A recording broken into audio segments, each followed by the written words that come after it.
Wala tayong magagawa dito. Ay nako, yari dito sa haba nito. Wala na, ilang oras itong mga to dito naka-standby. Malamang napakahabang oras nito, tambay sila dito. Panalo men. Shit, dahan-dahanan tayo dito. Yun o, puro motor sa unahan.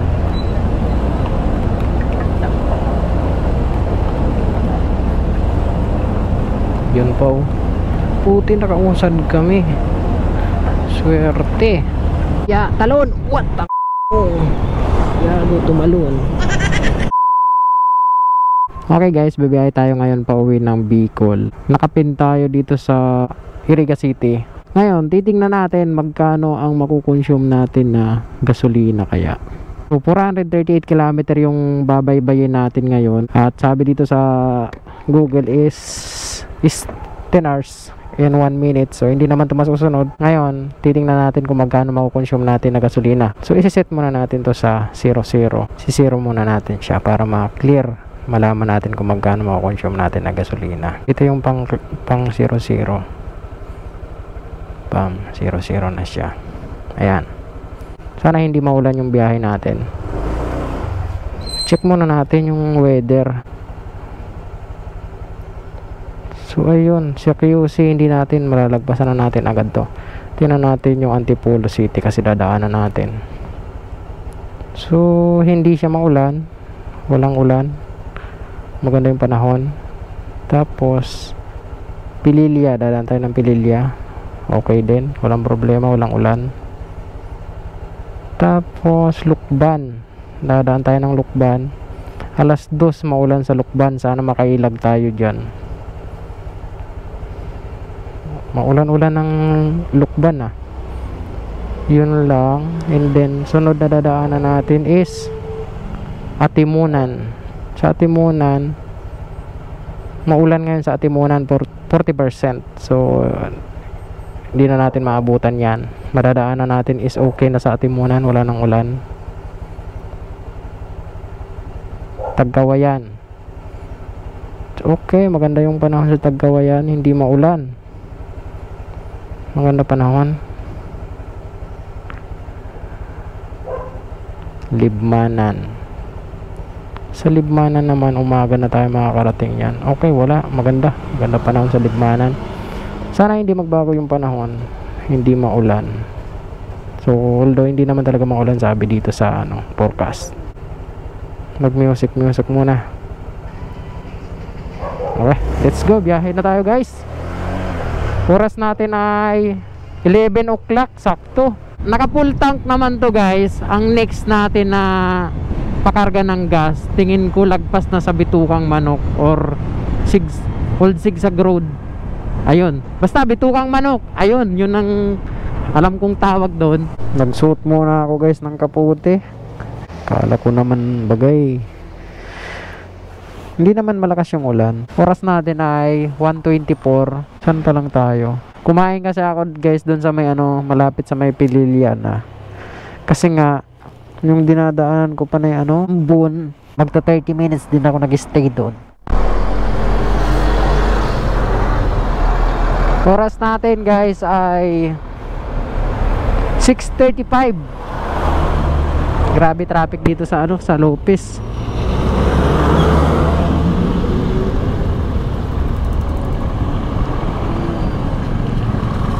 Grabe naman dito.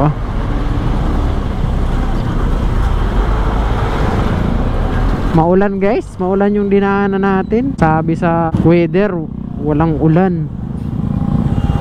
Joke lang pala yun.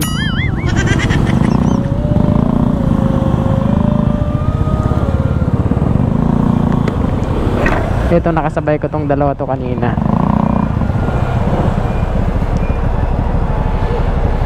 Wala na.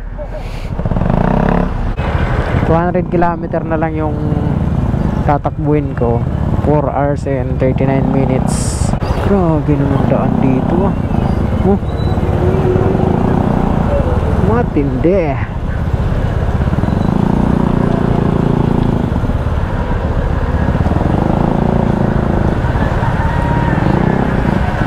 Nakapagpagas na pala ako guys. Bago umakyat doon sa Bitukang Manok, nagpagas na ako doon. May natitira pa sanang 2 bar, pero pag search ko sa Google, walang ano, ang lalayo ng mga open na ano, gasolinahan. Kaya nagpagas na ako doon. Saan kaya ako pwede kumain?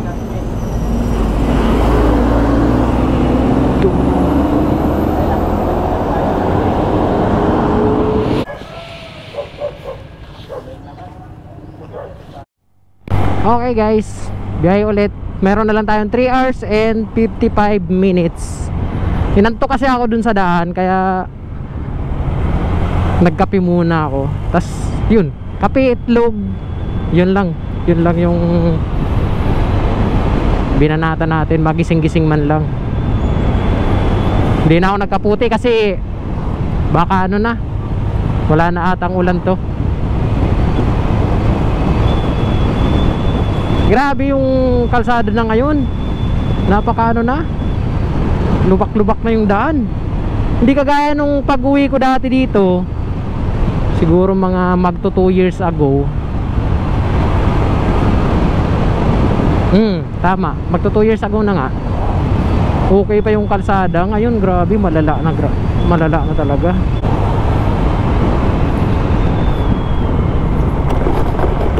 Puta na. Grabe. Ito pa. Sarap. Namnam talaga yung ano, kalsada. Sabi nung mga kumakain din dun kanina, kwento-kwentuhan kami. Napapamura daw sila sa ano, sa daanan. Grabe naman, bubulagain ka. Maganda talaga dito magbiyahe pag ano lang, araw lang.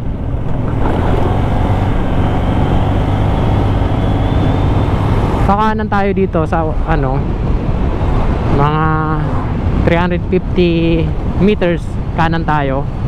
Kasi dito sa kabila ano na to, Daet Cam Norte.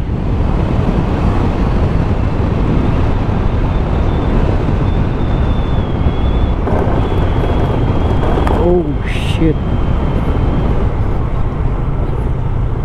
Yun, dito tayo.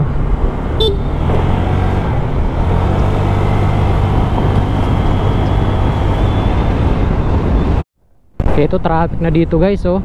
Dito yata yung may na ano, may nasirang kalsada, Rolando Andaya Highway. Ito yung sinasabi nila ata na napakahaba ng traffic. Oo nga, mahaba guys, oh. Yellow dito sa mapa ko. Sabi na ito nga yun eh. Hirap talaga pag mahaba ang dala mo dito. Mga motor mabilis lang makasingit. Pero pag 4 wheels hanggang yung mga mahaba na, mahirap na.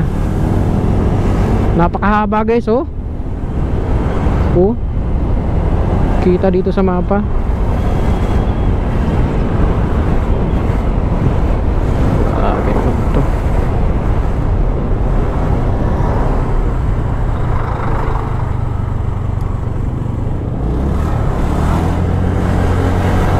Oh, haba. Wala, counterflow na to guys. Wala tayong magagawa dito. Ay nako, yari dito sa haba nito.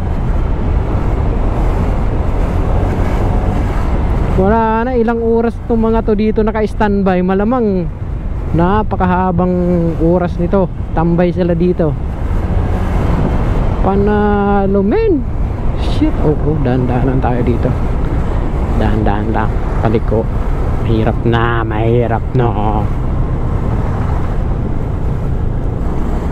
Dahan-dahan. Grabe talaga haba, oh.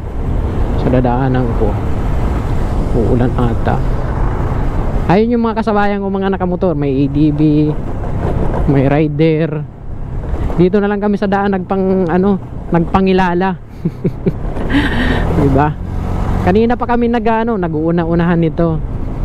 Siguro dahil magpapagas yung isa tuloy-tuloy.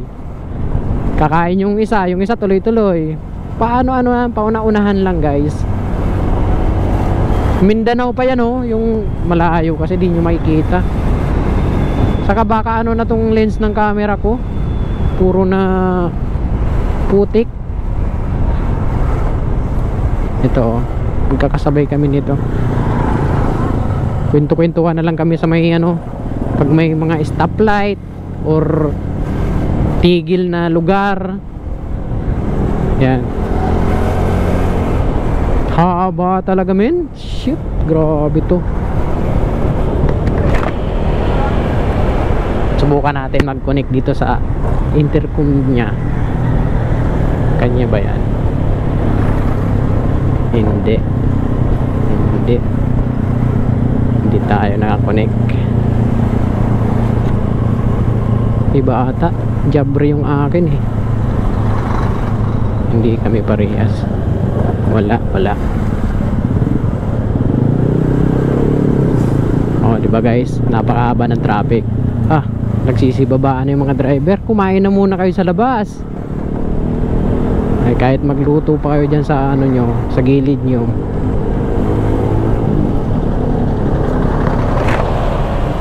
Napakahaba. Ano kaya? Kumusta kaya yung doon? Shit. Kailangan ko ng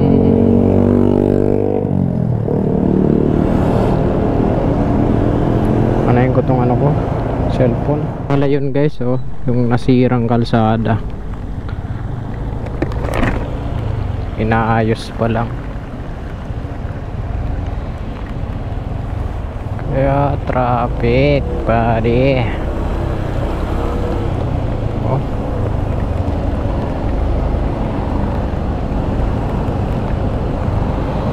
Grabe haba ng traffic talaga guys. Eagles sila ngayon. Buti nakausad kami. Yun o, puro motor sa unahan.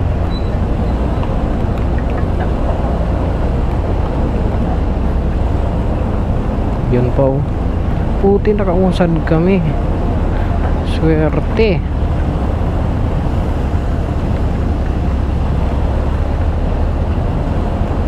Puro motor sa unahan. Tricycle, motor.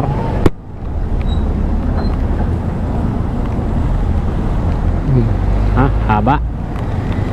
Pag kasi dumaan guys sa ano, sa Dait, 1 oras ang mas matagal kaysa dito. Mas matagal doon ng 1 oras. Pagka ano ka, pag motor, sobrang ikot kasi doon. Dito talaga tinuturo ng ano, ng mapa. Google Map yung ginamit ko ngayon. 47 km na lang guys, at meron tayong biyahe na 1 hour and 15 minutes. Nagkaiwalay kami nung nakasabay ko dito sa ano, sa biyahe. Apelyido niya Bantua. Shout out sa iyo, pre. Angkas rider din pala yon. So tayo move it. Bye. Mabilis na lang. Oh shit, kakanan kaliwa ako dito. Kaliwa mamen. Yeah, it is what it is. Bago yung ano mo, motot mo. Bago ah. Sana all. Anong oras na guys? Oras natin ay 11:33 na ng tanghali. So ayun, mahigit 12 hours yung biyahe natin kasi nga panay ulan, panay tigil, tapos napakahaba nung traffic dun sa dinaanan natin kanina.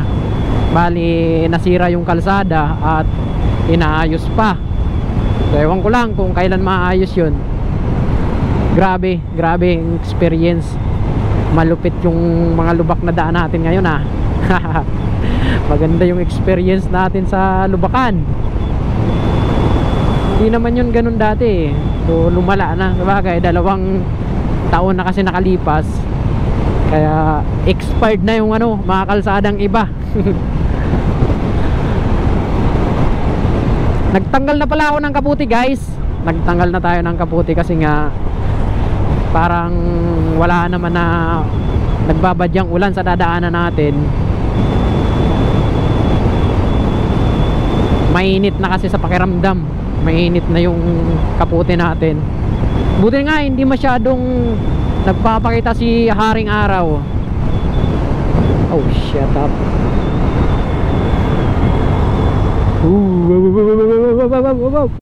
Ay, shit. Sorry, mamen. Hindi ako prepared dun ah. Bigla palang ano yun ah. Biglang kurbada, nalibang kakakwento. Diba? Hindi pa ako kumain guys, di pa ako kumain ng kanin. Ang lupit. Bali, dun sa ano, sa Pililya, unang ulan. Hindi naman siya malakas yung ulan, kaya tumigil ako dun. Wala, di pa ako nagkakaputi that time. Sabi ko magpapatila muna ako. In-expect ko kasi walang ulan sa mga dadaanan. Kasi nga tiningnan natin sa ano, sa forecast ay walang ulan. Maiilaga natin yung ulan, pero mali pala yung ano natin, mali yung expectation natin. So ang nangyari, kumain ako ng lugaw dun. Lugaw with tukwa, isang itlog. Ayun, yun yung kain ko ng lugaw. Pangalawang kain ko guys ay dito na sa ano, Welcome Bicolandia. Yan, kinain ko na naman doon itlog, dalawa, tapos kape lang. Kasi nga nung papalapit na ako dun sa ano, sa arko ng Welcome Bicolandia, nakakaramdam na ako guys ng antok. Paano ba naman di aantokin? Kasi nga kahapon tulog naman ako magdamag that time.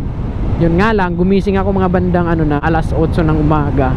So di na ako nakatulog noon maghapon. Wala nang tulugan kasi nag-i-edit pa ako ng mga video natin. Hanggang sa nag-prepare ako ng ano, mga bandang alas 6. Doon ako nagsimula ng prepare ng mga dadalhin ko. Kasi nga ay iniisip ko alas 8, mali. Iniisip ko 27 or 28 ako bibiyahe ng gabi. Hindi na sunod, di ba? Kaya doon lang ako nag-prepare ng mga dadalhin kong mga gamit. So natapos ako, nagalis ako alas 11 na ng gabi. Kaya ngayon, ito 11:46 na, di pa tayo nakakarating. Ganon talaga ang buhay. Kung wala sanang ulan, maganda. But it is what it is. Wala tayong magagawa dyan sa panahon na yan. Buti nagdala tayo ng kapote.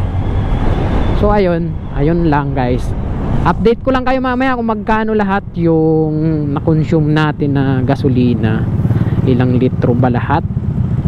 So last kong pag-gasolina dito sa ano, sa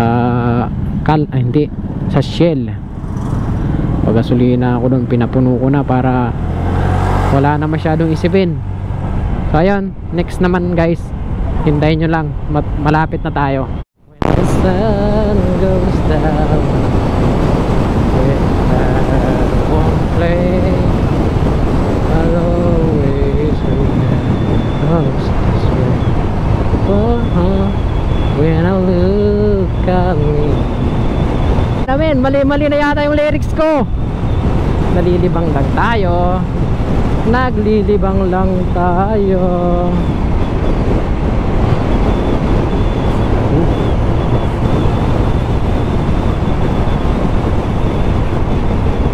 Dito kanina ko pa nakakasabay eh. Nakakatuwa naman. May mga kasabay tayo.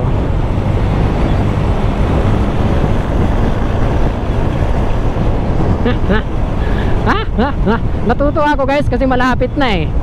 Malapit na yung uwian natin.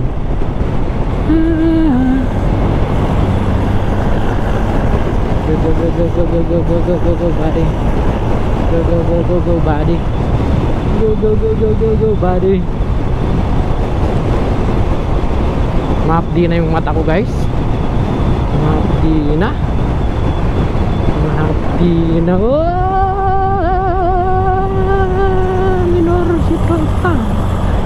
Sige lang tol. Uy, yung salamin ko na naman na nilinisan ko pa lang, madudumihan agad. Lalakas talaga ng ano nito. Parang kada ng motor nila. Eagles ako dito.